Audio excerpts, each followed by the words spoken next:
नमस्ते दोस्तों। क्या आपको भी आपकी दादी और नानी ने इस तरह से गुड़ और तिल्ली की खाकरिया बनाकर खिलाई है? नहीं खिलाई है तो चलिए आज मैं आपको बना करके गुड़ और तिल्ली की खाकरिया आपको बनाकर खिलाने वाली हूँ। क्योंकि मेरी मम्मी बताती थी मुझे, मेरी दादी और मेरी नानी इसी तरह से गुड़ और तिल्ली की खाकरिया बनाया करती थी, जिसको खा करके हम बच्चों को इतना मज़ा आता था कि मैं आपको बता नहीं सकती थी। तो चलिए बनाते हैं।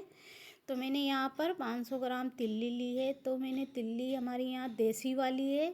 तो मैंने यहाँ तिल्ली को अच्छे से साफ़ कर लिया है, कंकर वगैरह इसमें बिल्कुल भी नहीं है। तो अभी मैं यहाँ पर 300 ग्राम जितना गुड़ ले रही हूँ। तो 500 ग्राम में 300 ग्राम जितना गुड़ बहुत होता है। तो आपको इसी तरह से मेजरमेंट करना है। तो मैंने यहाँ पर कढ़ाई ली है। कढ़ाई में मैं तिल्ली को डालूँगी और तिल्ली को मैं जब तक इसका कच्चापन दूर नहीं हो जाता तब तक मैं इसको अच्छा सा सेकूँगी। तो सेकने में क्या होता है, कैसे पता चलता है ये कि तिल्ली हमारी सीखी है या नहीं? तो आपको क्या करना है, जब तक इसमें तड़ तड़ तड़ की आवाज़ नहीं आती है तब तक आपको इसको सेकना है। तो इसमें आप देख सकते हो मैंने इसको अच्छे से सेक लिया है। इसमें तड़ तड़ की आवाज़ केवल मुझे ही सुनाई दे रही है, आपको नहीं सुनाई दे रही होगी। तो ये सीख चुकी है। तो अभी हमने उसको साइड में ठंडा होने के लिए रख दिया है। हमने इसमें कढ़ाई में गुड़ डाला है। तो हमें यहाँ पर अब क्या करना है कि हमको गैस की आंच बिल्कुल लो कर देनी है और इस पर थोड़ा सा पानी का छिड़काव लगाते हुए हमें इस गुड़ को इसमें मेल्ट करना है। तब तक जब तक ये गुड़ इसमें अच्छे से मेल्ट नहीं हो जाता तब तक आपको इसमें गुड़ को मेल्ट करना है। तो एक दो बारी आपको अगर पानी का छींटा कम लगे, चिपकने लगे, तो थोड़ा सा पानी का छींटा आप और लगा सकते हो इसमें। तो इससे क्या होता है, ये गुड़ जल्दी मेल्ट हो जाता है। तो अब तक हम ये थाली लेते हैं, उसमें हम यहाँ पर घी या रिफाइंड तेल जो भी लगाना चाहो, लेकिन आपको सरसों का तेल नहीं लगाना है तो लगा लीजिए। और इधर देखिए हमारा गुड़ अच्छे से मेल्ट हो चुका है। तो अभी आपको इसको और पकाना है। तो देखिए हमने गुड़ को अच्छे से पका लिया है। ये गुड़ की चाशनी तरह बन कर के तैयार हो गया है। इसमें बबल्स आने लगे हैं, इसका मतलब है कि हमारी चाशनी बन कर के तैयार हो गई है। तो आपको इसी तरह से चाशनी तैयार करनी है जब तक ये फूलने ना लगे, इसी तरह फूल जानी चाहिए। तो इसका मतलब है चाशनी बन कर के हमारी तैयार हो चुकी है। तो अभी हम इसमें तिल्ली को डाल देंगे।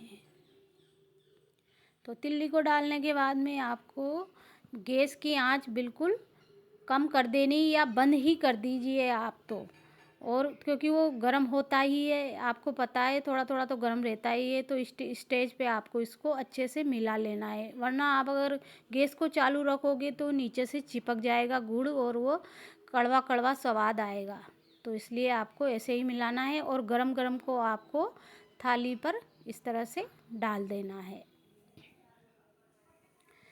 तो डालने के बाद में इसको आपको फटाफट ही आपको इसको प्रेस करके या पलटे से कीजिए या कटोरी से कीजिए, अपने हाथों से कीजिए। आपको इसको थाली पर अच्छे से सेट करना होता है। अगर ये ठंडी हो जाएगी तो ये कड़क हो जाएगी, फिर सेट नहीं होगी, फिर बिखर जाएगी। तो इसीलिए आपको मतलब थोड़ा गर्म रहे, ये मामूली ज़्यादा गर्म भी नहीं होता है क्योंकि तिल्ली हमारी ठंडी थी।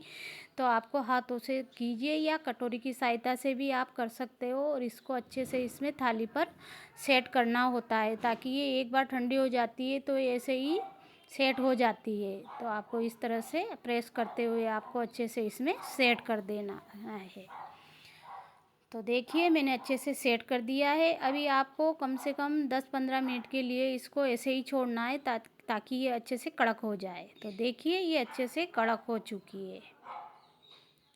तो अभी आपको क्या करना है, सबसे पहले आपको थाली को एक साइड में हटाना है और पेपर लेना है और पेपर पे आपको इस थाली को उल्टा कर देना है। बिल्कुल भी नहीं डरिएगा। तो देखिए कितनी आसानी से हमारी जो खाकरिया बन कर के तैयार हुई है। दोस्तों अगर वीडियो आपको अच्छी लगी हो तो लाइक और सब्सक्राइब करना ना भूलें। अगर रेसिपी आपको पसंद आए तो शेयर भी कीजिए और मुझे कमेंट में ज़रूर बताएं कि आपको मेरी दादी नानी के ज़माने की ये तिल और गुड़ की खाकरिया कैसी लगी। क्योंकि मेरी दादी और नानी इसी तरह से मकर संक्रांति पे हमें गुड़ की खाकरिया बना कर के खिलाया करती थी और सबको बांटा करती थी। तो मुझे इस खाकरिया को देख के पुराने ज़माने के दिन याद आ गए, क्योंकि मम्मी ने मुझे बताया मेरी दादी और नानी इसी तरह से खाकरिया बनाया करती थी मकर संक्रांति पे। तो आप भी दोस्तों मकर संक्रांति पे इसी तरह से गुड़ की खाकरिया बनाइए और सबको खिलाइए।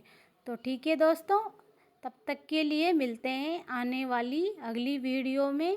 रेसिपी अगर आपको अच्छी लगे तो एक बार कमेंट में मुझे ज़रूर से बताइएगा, क्योंकि मुझे आप सबके कमेंट का बहुत बेसब्री से इंतज़ार होता है सुनने के लिए। मैं तरस जाती हूँ कि एक बार आपको कमेंट में मुझे ज़रूर बताएं कि आपको ये गुड़ और तिल्ली की खाकरिया की रेसिपी कैसी लगी। तो बाय बाय दोस्तों।